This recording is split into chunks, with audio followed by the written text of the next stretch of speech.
قالت أم كلثوم: فلما رأيته قلقا متململا كثير الذكر والاستغفار أرقت معه ليلتي وقلت: يا أبتاه، ما لي أراك هذه الليلة لا تذق طعم الرقى.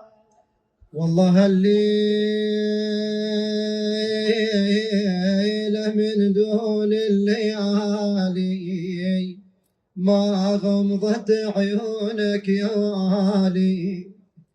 والله الليلة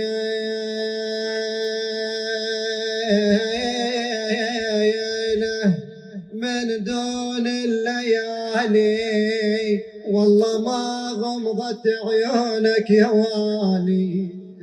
والله شنو السبب يا بعد حالي؟ والله يا ابويا عليك والله انشده بالي. والله كان باليتم راح اظل تالي.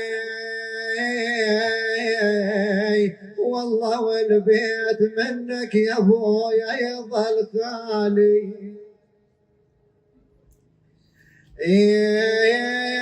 والبيت منك ضايع